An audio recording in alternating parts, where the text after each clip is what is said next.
എല്ലാവർക്കും എൻ്റെ വീഡിയോയിലേക്ക് സ്വാഗതം. ഇന്ന് ഞാനൊരു ഫ്രൈഡ് റൈസ് ആണ് ഉണ്ടാക്കുന്നത്. അതിനാവശ്യമായിട്ടുള്ള ഇൻഗ്രീഡിയൻസ് ആണ് ഇവയെല്ലാം. കുറച്ച് കോളിഫ്ലവർ ഉണ്ട്, ക്യാരറ്റ് ഉണ്ട്, ക്യാപ്സിക്കം, ക്യാബേജ്, കുറച്ച് ബീൻസ്. ഇത് ബിരിയാണി റൈസാണ്. ഇതൊരു 2 ഗ്ലാസ് എടുത്തിട്ടുണ്ട്. കപ്പിലാണെങ്കിൽ 2 കപ്പ്, 1/2 കിലോ അരിയാണ് എടുത്തിട്ടുള്ളത്. അരി കഴുകുമ്പോൾ അത് പൊട്ടിപ്പോകാതിരിക്കാൻ ശ്രദ്ധിക്കണം. ഫ്രൈഡ് റൈസ് ഉണ്ടാക്കാൻ ലോങ് റൈസാണ് നല്ലത്. എൻ്റെ ഇതേ ഉണ്ടായിരുന്നുള്ളൂ. അതിനുശേഷം അതൊരു സ്ട്രെയിനറിലേക്ക് മാറ്റി വയ്ക്കുക. ഞാനൊരു ബിരിയാണി പോട്ട് എടുത്തിട്ടുണ്ട്. അതിൽ ഞാൻ കുറച്ച് വെള്ളം വെച്ചിട്ടുണ്ട്. എത്ര അളവൊന്നുമില്ല. 2 ഗ്ലാസ് അരി വേകുന്ന തരത്തിലുള്ള, അത് നിന്ന് വേകണം, അത് വറ്റിച്ചെടുക്കുന്നതല്ല. ആ തരത്തിൽ വെള്ളം കൂട്ടിയാണ് വെച്ചിട്ടുള്ളത്. അത് നമുക്കറിയാലോ, ഒരു 2 ഗ്ലാസ് അത് നിന്ന് വേകാൻ വേണ്ടിയിട്ട് എത്ര വെള്ളം വേണമെന്നുള്ളത് ആ തരത്തിൽ എടുത്തിട്ടുണ്ട്. ഇതിലേക്ക് ഞാൻ 1 ടേബിൾ സ്പൂൺ കല്ലുപ്പാണ് ഇടുന്നത്. ഇതിലേക്ക് 2 ടേബിൾ സ്പൂൺ എണ്ണയും കൂടെ, സൺഫ്ലവർ ഓയിൽ ഒഴിച്ചു കൊടുക്കാം. ഇത് അരികൾ തമ്മിൽ ഒട്ടിപ്പിടിക്കാതിരിക്കാൻ വേണ്ടിയിട്ടാണ്. ഇനി ഒരു 1/2 മുറി നാരങ്ങ നീരും കൂടെ ഇതിലേക്ക് ചേർത്ത് കൊടുക്കാം. വെള്ളം നല്ല തിളയ്ക്കുന്നുണ്ട്. ഞാൻ അരി ഇതിലേക്ക് ചേർത്ത് കൊടുക്കുക. കുതിർത്ത് വെച്ചിരുന്ന അരിയാണ് ഇതിലേക്ക് ചേർത്ത് കൊടുത്തത്. ഇപ്പോൾ ഞാൻ ഫുൾ ഫ്ലെയിമിലാണ് വെച്ചേക്കുന്നത്. അരിയുടെ വേവ് നോക്കാം. അരിയങ്ങ് നല്ലതുപോലെ വെന്തുടഞ്ഞു പോവേണ്ട. നമ്മൾ എടുക്കുമ്പോൾ ഇതങ്ങ് ഒട്ടരുത്. വെന്ത ഈ ചോറെടുത്ത് നമ്മൾ പ്രസ് ചെയ്യുമ്പോൾ അത് ഒട്ടരുത്, മുറിയുകയും ചെയ്യരുത്. അത് പക്ഷേ വെന്തിരിക്കണം. ഇത് ഫ്രൈ ചെയ്ത് കൊടുക്കാം. 1 ടേബിൾ സ്പൂൺ ബട്ടർ ഇട്ട് കൊടുത്തിട്ടുണ്ട്. ബട്ടർ ഇട്ടാൽ നല്ല ടേസ്റ്റ് ഉണ്ടാവും. 2 ടീസ്പൂൺ നെയ്യ് ചേർത്ത് കൊടുക്കാം. ഇതെല്ലാം ഞാൻ കട്ട് ചെയ്തെടുത്തിട്ടുണ്ട്. ഇതേപോലെ ചെറുതായിട്ടാണ് കട്ട് ചെയ്യേണ്ടത്. ക്യാരറ്റ് ഉണ്ട്, ബീൻസ്, ക്യാബേജ്, കോളിഫ്ലവർ, ക്യാപ്സിക്കം. ഇത് പ്രിപ്പയർ ചെയ്യാനായിട്ട് പോകാം. ഞാൻ ആദ്യം ബീൻസ് ചേർത്ത് കൊടുക്കാം. എണ്ണ കൂടുതലായിട്ട് വേണമെങ്കിൽ സൺഫ്ലവർ ഓയിലും കൂടെ ഇതിലേക്ക് ആഡ് ചെയ്യാം. ഞാൻ 1 ടീസ്പൂൺ സൺഫ്ലവർ ഓയിലും കൂടെ ചേർക്കുന്നുണ്ട്. Table spoon.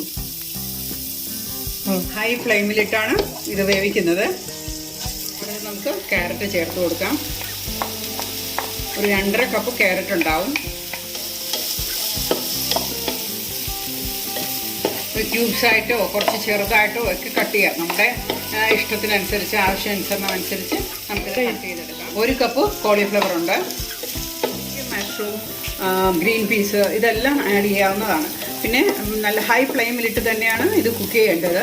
ഈ വെജിറ്റബിൾസിന് വേഗം വേണം, പക്ഷേ ഇതിൻ്റെ കളറൊന്നും മാറാനും പാടില്ല. തരത്തിലാണ് ഇത് കുക്ക് ചെയ്തെടുക്കേണ്ടത്. അടുത്തായിട്ട് നമുക്ക് ക്യാപ്സിക്കം ചേർക്കാം. ഇത് 2 കപ്പ് ക്യാപ്സിക്കം ഉണ്ട്. അടുത്തായിട്ട് ഞാൻ ക്യാബേജാണ് ഇതിലേക്ക് ആഡ് ചെയ്യുന്നത്. 2 കപ്പ് ക്യാബേജ് ഉണ്ട്. ക്യാബേജ് കൂടുതൽ ചേർക്കുന്നത് ടേസ്റ്റ് കൂട്ടാൻ വേണ്ടിയിട്ടാണ്.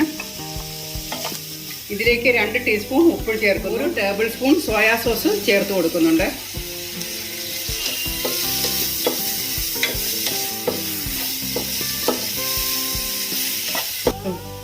നമുക്ക് റൈസ് ഇതിലേക്ക് ചേർത്ത് കൊടുക്കാം.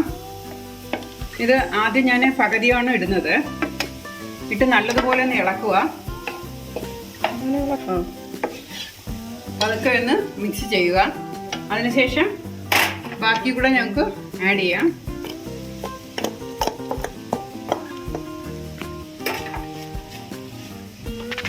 ഇപ്പോൾ നമുക്ക് ഫ്ലെയിം കുറച്ച് കൊടുക്കാം. എന്നിട്ട് നന്നായിട്ടൊന്ന് മിക്സ് ചെയ്യാം.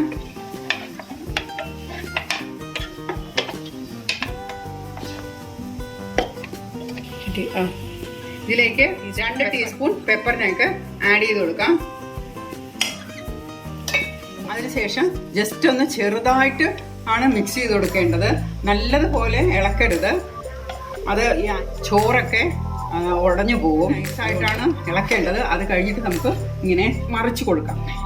എൻ്റെ ഈ വീഡിയോ ഇഷ്ടമായിട്ടുണ്ടെങ്കിൽ ലൈക്ക്, ഷെയർ, സബ്സ്ക്രൈബ് ചെയ്യാൻ മറക്കരുത്.